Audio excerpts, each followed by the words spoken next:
দর্শক আমন্ত্রণ আজকে চট্টগ্রামে, শুরুতেই শিরোনাম। চট্টগ্রামে তীব্র গ্যাস সংকট, নগরীর বেশিরভাগ সিএনজি রিফুয়েলিং স্টেশন বন্ধ, প্রভাব পড়েছে শিল্প খাতেও। গ্যাস থাকে না তো হোটেলের থেকে আনিয়ে না খাইতো, আর কি করবো। ভোর থেকে যে বসে থেকে আজও পর্যন্ত আমরা গ্যাস পাচ্ছি না, কষ্টটা কিভাবে কাকে বুঝাবো? গ্যাসের দাম বাড়ানোর দরকার, জনবুক কমানোর দরকার, তাহলে বাড়াক। রাউজানে যুবদল নেতা হত্যার 1.5 মাস পর অস্ত্রসহ 2 সন্ত্রাসী গ্রেফতার, সরাসরি কিলিং মিশনে অংশ নেয় তারা, আলাদা অভিযানে ধরা পড়েছে আরও 3 জন। বান্দরবানে সম্ভাবনাময় পর্যটন স্পট, গাইড ও আধুনিক সুবিধার অভাব সহ নানা প্রতিবন্ধকতায় স্পটগুলোকে বিকশিত করতে বিভিন্ন পরিকল্পনার আশ্বাস। অনলাইনে রেজিস্ট্রেশনের মাধ্যমে পর্যটকরা আসতে পারেন। এর পাশাপাশি আমরা সকল স্টেক হোল্ডারদের নিয়েও মিটিং করি। আমরা মিটিং করে জানার চেষ্টা করি যে কোন জায়গায় কী কী প্রবলেমগুলো হচ্ছে।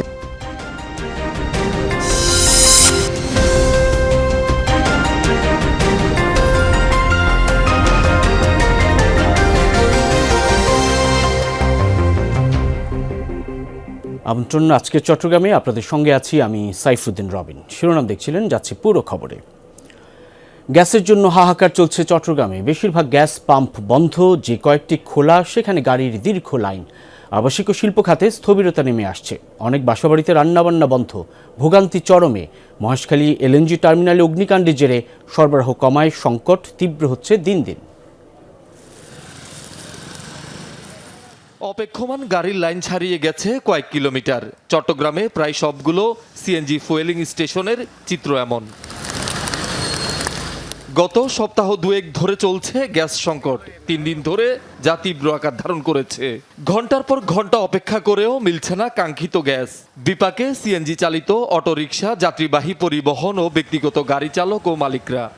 5টা বাজে লাইন দিছি, অলরেডি 5 ঘন্টা দাঁড়াইছি, এখনো 7 রাস্তার মোড়ে দাঁড়াইছি গাড়ি, ওখানে পেলে পাম্প আছে দেখার জন্য। কালকেও বসেছিলাম, কালকেও বসে ঘুরে লাস্টে এখান থেকে 6টা বাজে চলে গেছি।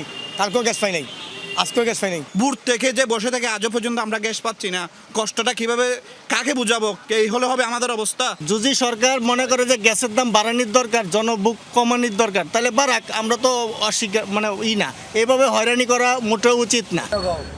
এদিকে ঘন্টার পর ঘন্টা গ্যাসের অপেক্ষায় থেকে আয় কমেছে সিএনজি অটোরিকশা ও যাত্রীবাহী গাড়ি চালকদের।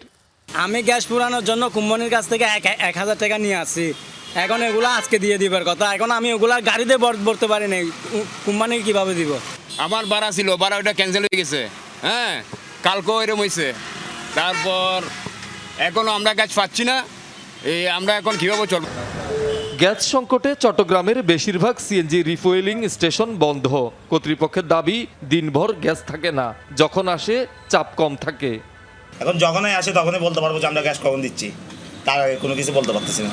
আমাদের মেশিনে কাটা হচ্ছে ডাউন, ওঠার পরে আমরা গ্যাস চালু করতে পারবো, নাহলে মেশিন স্টার্ট হবে না। সব জায়গায় বন্ধ, ফিলিং স্টেশন বন্ধ। আমাদের এখানে কালকে 12টার দিকে চলে গেছে, দুপুর 12টা, আসছে যে রাত্রে 12টার সময়, 12:30টার দিকে আমরা স্টার্ট দিয়েছি, 8টা, আজকে সকাল 8টা পর্যন্ত চলছে।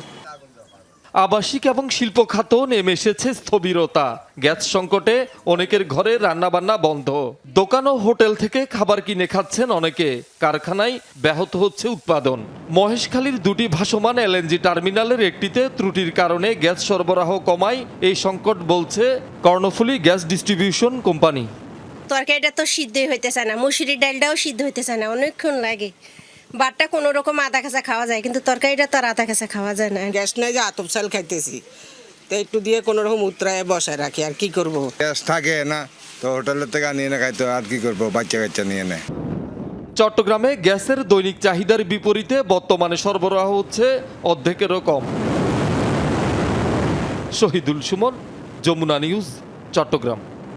যেমনটি জানাচ্ছিলাম, চট্টগ্রামে তীব্র হয়েছে গ্যাস সংকট, সে সম্পর্কেই জানবো। সহকর্মী জোবায়েদ ইবনে শাহাদাত যুক্ত হচ্ছেন। জোবায়েদ শাহাদাত, একটু জানাবেন সিএনজি পাম্পগুলোতে যানবাহনের চাপ কেমন? দীর্ঘ লাইন, নিশ্চয়ই সময়ও লাগছে বেশি, কিন্তু চাহিদা মতো গ্যাস পাচ্ছেন কি গ্রাহকরা?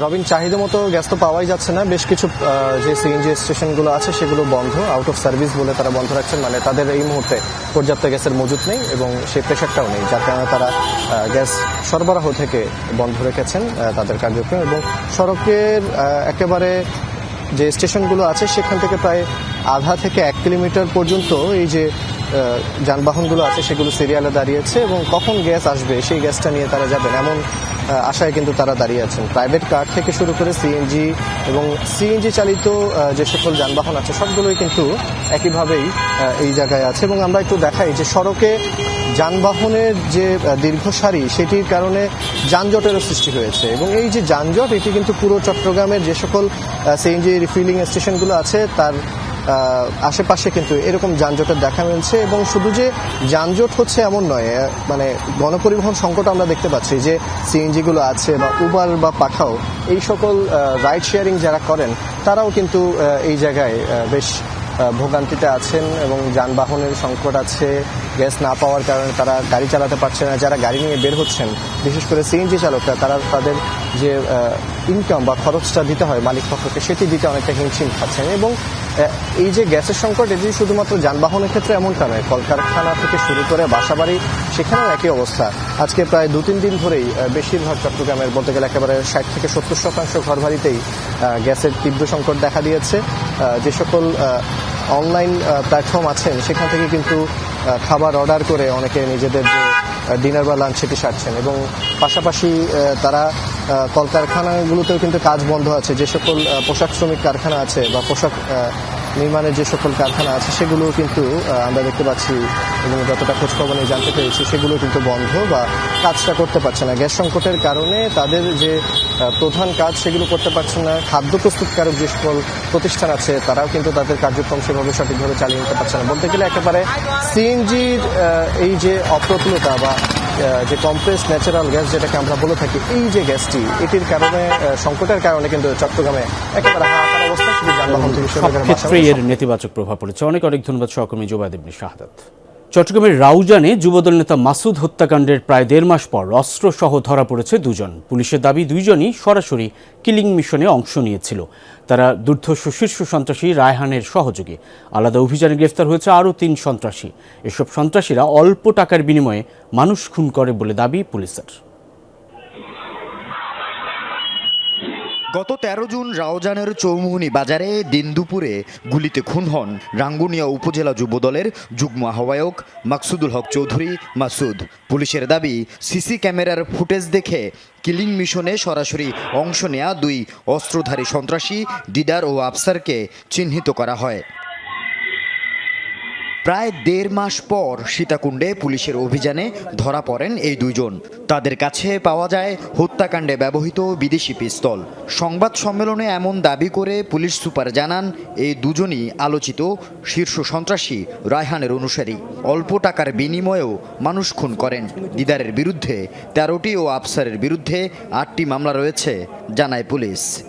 10,000-15,000 টাকা দিলে কিন্তু মোটামুটি একটা বড় ধরনের ঘটনা ঘটাতে এরা কোনো রকম কুণ্ঠাবোধ করে না। চট্টগ্রাম অঞ্চলকে সন্ত্রাস মুক্ত করতে, সকল রকমের অপরাধ মুক্ত করতে, যেন দিনে দুপুরে এভাবে আর কেউ সন্ত্রাসের শিকার না হয়। তারপরও তাদের আসলে অনেক শেকড় অনেক দূর পর্যন্ত আমরা শেকড়টা উপরে ফেলতে চাই। বিদেশে পলাতক শীর্ষ সন্ত্রাসী সাজ্জাদ আলী খানের সহযোগী রায়হান রাউজানে গত 2 বছরে একের পর এক হত্যাকাণ্ডের ঘটনায় বেশ আলোচিত। প্রতিটি ঘটনায় তার নাম এলেও ধরা ছোঁয়ার বাইরে এই শীর্ষ সন্ত্রাসী। সম্প্রতি নোয়াখালীর কোম্পানিগঞ্জে এক বাড়িতে লুকিয়ে থাকা রায়হানকে পুলিশ ঘেরাও করলেও সে ছাদ থেকে লাফিয়ে পালিয়ে যায়। দুর্ধর্ষ এই শীর্ষ সন্ত্রাসীকে কারা কেন আশ্রয় দিয়েছে তা তদন্তে নেমেছে পুলিশ। ওই এলাকার কিছু দুষ্ট লোকজন তাকে সহযোগিতা করেছে। আমি জানি না তারা জেনে করলো না জেনে করলো, তবে তাকে সহযোগিতা করার কারণে এই যে সে কিন্তু তার স্ট্যাটাসে তাদেরকে ধন্যবাদ দিতে কিন্তু ভোলে নাই। সে ধন্যবাদ দিয়েছে যে তাকে নিখুঁতভাবে তারা আশ্রয় দিয়ে তাদের পুলিশের হাত থেকে বাঁচাইছে। আলাদা অভিযানে হত্যা ও হত্যা চেষ্টার 2টি ঘটনায় জড়িত থাকার অভিযোগে অস্ত্রসহ আরও 3 জনকে গ্রেপ্তারের কথা জানিয়েছে পুলিশ। আল আমিন শিকদার, যমুনা নিউজ, চট্টগ্রাম। চট্টগ্রাম বন্দরের কোনো টার্মিনাল বিদেশি কোম্পানিকে ইজারা না দেওয়ার দাবিতে পদযাত্রা মাঝপথে পণ্ড হয়েছে পুলিশের বাধায়। বন্দর অভিমুখে পদযাত্রায় অংশ নেন শ্রমিক, কর্মচারী সহ বিভিন্ন শ্রেণী পেশার মানুষ। বিদেশিদের হাতে বন্দর তুলে দেওয়ার আত্মঘাতী সিদ্ধান্ত বাতিলের দাবি জানান তারা। আগামী 15 আগস্ট বন্দর রক্ষা নাগরিক কনভেনশন আয়োজনের ঘোষণা দেন।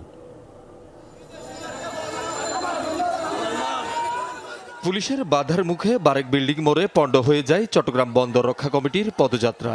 এর আগে বন্দরের বিভিন্ন টার্মিনাল বিদেশি অপারেটরদের কাছে ইজারা দেওয়ার প্রতিবাদে আগ্রাবাদ মোড় থেকে বন্দর অভিমুখে পদযাত্রা শুরু করে শ্রমিকরা। বিক্ষোভকারীরা জানান, চট্টগ্রাম বন্দরের সব টার্মিনাল স্বয়ংসম্পূর্ণ এবং লাভজনক, যা কোনোভাবেই ডিপি ওয়ার্ল্ড কিংবা অন্য কোনো বিদেশি প্রতিষ্ঠানকে ইজারা দেওয়া অযৌক্তিক।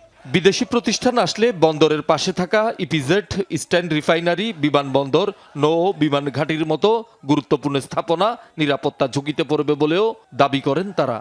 এটা যদি বিদেশে দেওয়া হয়, দেশের স্বাধীনতা সার্বভৌমত্ব ক্ষুণ্ণ হবে। কারণ এটাতে বন্দর আছে, নৌবাহিনী আছে, ইপিজেড আছে, তেল সেক্টর আছে, সমস্ত গুরুত্বপূর্ণ স্থাপনা এখানেই আছে। অতএব এটা কোনো অবস্থায় দেওয়া যাবে না। চট্টগ্রাম বন্দর যদি কোনো কারণে বিদেশি বা দেশি কোনো লুটেরার কাছে চলে যায়, তাহলে বাংলাদেশ তার পথ হারাবে। কোনো বিদেশিকে আমরা বন্দর দিব না। আমাদের যত সংগ্রাম করতে হয়, যদি রক্ত দিতে আমরা দিব।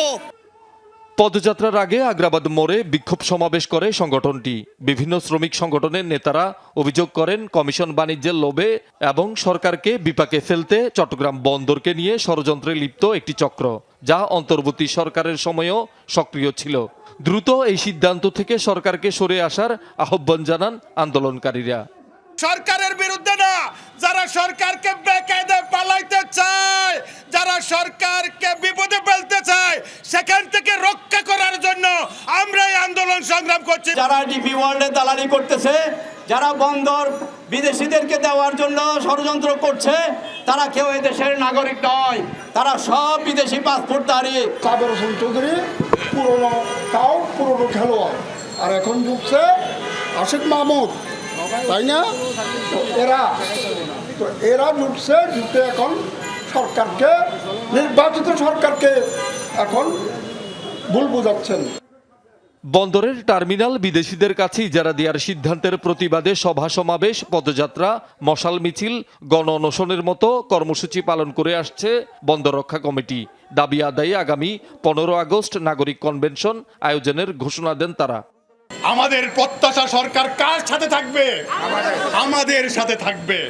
আমাদের এই লড়াই জনগণকে ঐক্যবদ্ধ করা আর জনগণের সরকারকে জনগণের কাছে নিয়ে আসা।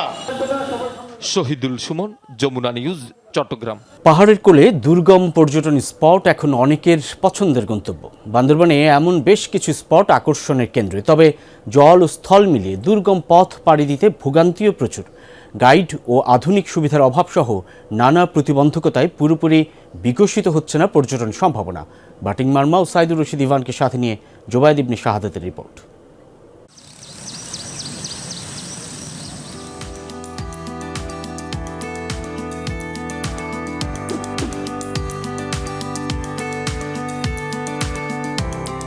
একসময় বান্দরবানে পর্যটক সমাগম হতো নীলগিরি, নীলাচল কিংবা মেঘলার মতো কয়েকটি স্পটে। তবে পাল্টেছে সেই চিত্র। অনেকটা দুর্গম তিন্দু, রাজাপাথর, রেমাক্রি ও নাফাখুম জলপ্রপাতও এখন জনপ্রিয় গন্তব্য। অনেকে সেখানে ছুটছেন প্রকৃতির নৈসর্গিক সৌন্দর্য উপভোগে। অনেকদিন আগে থেকে গজব করতেছিলাম যে আমরা কোথায় যাওয়া যায় ট্রেকিং করার জন্য। এর জন্য মনে হচ্ছে যে বান্দরবান সবচেয়ে বেস্ট প্লেস। ন্যাচার লাভার বলেন বা প্রকৃতিকে খুব কাছ থেকে ফিল করা বা অনুভব করা বলেন, ওই জিনিসটা অনুভব করার জন্যই আমরা এখানে আসি। তবে পাড়ি দিতে হয় দীর্ঘ জলপথ। যাতায়াতের একমাত্র মাধ্যম ইঞ্জিন চালিত বোট। এই যাত্রা পর্যটকদের কাছে রোমাঞ্চকর, কিন্তু দুর্গম জনপদের বাসিন্দাদের জন্য লাইফলাইন। পাহাড়ের খাঁজে খাঁজে গড়ে ওঠা হোটেল, রেস্টুরেন্ট এবং স্থানীয় ক্ষুদ্র ব্যবসাসহ অনেক পরিবার নির্ভরশীল এই বোটের উপর। 25 ফিট দৈর্ঘ্য ও 3 ফিট প্রস্থের বোটে বসতে পারেন মাত্র 5 থেকে 7 জন। তবে একমাত্র বাহন হওয়ায় পর্যটকদের অসহায়ত্বের সুযোগ নিয়ে বাড়তি ভাড়া আদায়ের অভিযোগ আছে এদের বিরুদ্ধে। একটু বিড়ম্বনা সৃষ্টি হয়, এই জন্য একটু না ভালোই বিড়ম্বনা সৃষ্টি হয়, কারণ বাজেট করে আসি, এই বাজেটের থেকে দেখা যায় যে বেশি হয়ে যায়, মাঝে মধ্যে হিউজ হয়ে যায়। আসলে ওরা মনে করে টাকাই সব, ঠিক আছে, টাকা বাইরে আমরা যে আসছি ওনাদের এলাকাতে, ওই হিসাবে আমাদের ওই আচরণটা করে না। এখানে ভোট ভাড়ার বিষয়টা একটু বেশি আসলে মনে হয়েছে, কারণ ভোট ভাড়া নিতেছে এরকম। পাশাপাশি অভিজ্ঞ গাইডের অভাব, মোবাইল নেটওয়ার্ক না থাকা সহ বেশ কিছু প্রতিবন্ধকতার কারণে বিপাকে পড়েন পর্যটকরা। অভিযোগ জানাতে নেই কোনো হেল্প ডেস্ক। সত্যি বলতে আসলে পরিবারের সাথে যোগাযোগ করার সুযোগটা হয় নাই, কারণ নেটওয়ার্কের কিছু প্রবলেম ছিল। গাইডরাও দেখলাম যে অতটা তারা অভিজ্ঞ না, ঠিক আছে, ওরা অনেক সময় দেখা যাচ্ছে আমরা যা জানি তার থেকে অনেক সময় দেখা যাচ্ছে তারা অতটা ভালো জানে না। একটা সমস্যা চোখে পড়ছে হোটেলের সমস্যাটা, আর মূল সমস্যা হলো গিয়া নেটওয়ার্ক। নৌকা ভাড়া, গাইড এবং সব কিছুই প্রশাসনিকভাবে ফিক্সড করে একটা চার্ট টাঙ্গিয়ে দেওয়া আছে। আমাদের পক্ষ থেকে আমাদের কোনো গাইড আমাদের এখানে বেশি টাকা নেওয়ার কোনো সুযোগ নাই, নৌকার মাঝিরা কোনো বেশি টাকা নেওয়ার সুযোগ নাই। ভোগান্তি দূর করে দৃষ্টিনন্দন এসব স্পটকে আরও পর্যটক বান্ধব করতে পরিকল্পনার কথা জানায় স্থানীয় প্রশাসন। অনলাইনে রেজিস্ট্রেশনের মাধ্যমে পর্যটকরা আসতে পারেন এবং তাদের ডাটাটা আমাদের কাছে প্রিজার্ভ থাকে। এইটার জন্য আমরা কাজ করছি একটা সফটওয়্যার নিয়ে। পাশাপাশি আমরা সকল স্টেক হোল্ডারদের নিয়েও মিটিং করি। আমরা মিটিং করে জানার চেষ্টা করি যে কোন জায়গায় কী কী প্রবলেমগুলো হচ্ছে। জোবায়েত ইবনে শাহাদাত, যমুনা নিউজ, বান্দরবান। মৌসুমী বায়ুর প্রভাবে থেমে থেমে বৃষ্টি হচ্ছে কক্সবাজারে, কিছুটা উত্তাল রয়েছে সাগর, সেসব সম্পর্কেই জানবো। কক্সবাজার থেকে যুক্ত হচ্ছেন সহকর্মী এহসান আল কুতুবী। এখন আবহাওয়ার কী পরিস্থিতি দেখছেন কুতুবী, এবং আবহাওয়া অফিস কি বলছে? পর্যটকদের মধ্যে কোনো ধরনের শঙ্কা আছে কিনা সেসব সম্পর্কে বিস্তারিত জানাবেন। বৃষ্টি গত রাত থেকেই হচ্ছে, গতকালকেও ছিল থেমে থেমে বৃষ্টি, সকাল থেকেও বৃষ্টি এবং সারাদিন বৃষ্টি ছিল। এই মুহূর্তে বৃষ্টি নাই। তো এই অবস্থা আরও কয়েকদিন চলবে এবং আবহাওয়া অফিস যেটি বলছে 6 তারিখের পরে হয়তো আবার তীব্র বেগে বাতাস এবং পাশাপাশি বৃষ্টির সম্ভাবনাও রয়েছে এবং পাশাপাশি একটি নিম্নচাপ সৃষ্টি হতে পারে।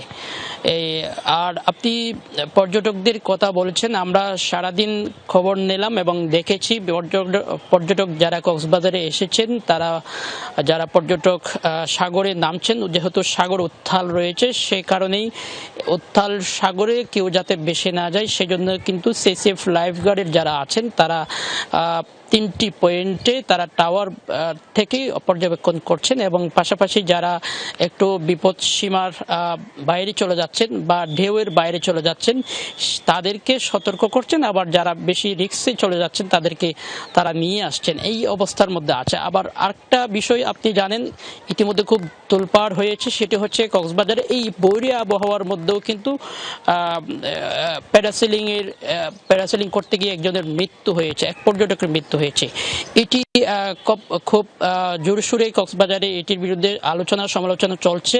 কারণ হচ্ছে এই বৈরী আবহাওয়ার মধ্যে কোনোভাবেই প্যারাসেলিং করার উপযোগী সময় না।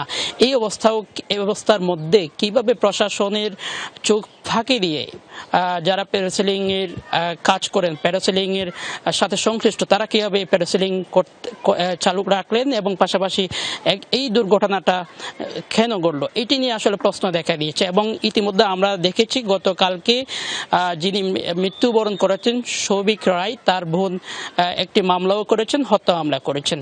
এবং এই আবহাওয়ার পরিস্থিতির মধ্যে যাতে কোনো প্যারাসেলিং কার্যক্রম চালাতে না পারে সেজন্য কিন্তু জেলা প্রশাসনের পক্ষ থেকে কঠোর হয়েছেন এবং ইতিমধ্যে যারা প্যারাসেলিং এর সাথে সংশ্লিষ্ট ছিল তারা উধাও হয়ে গেছেন।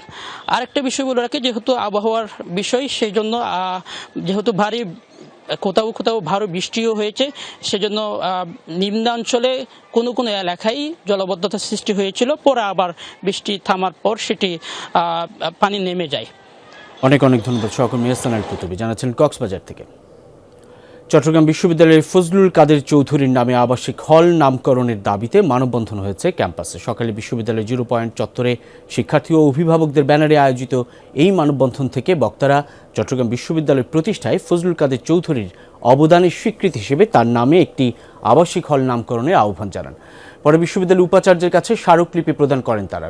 সে সময় শিক্ষক সমিতির সাবেক সভাপতি সহ শিক্ষক, শিক্ষার্থী ও অভিভাবকরা উপস্থিত ছিলেন। এই ছিল আজকে চট্টগ্রামের আয়োজনে। এতক্ষণ সাথে থাকার জন্য ধন্যবাদ সকলকে।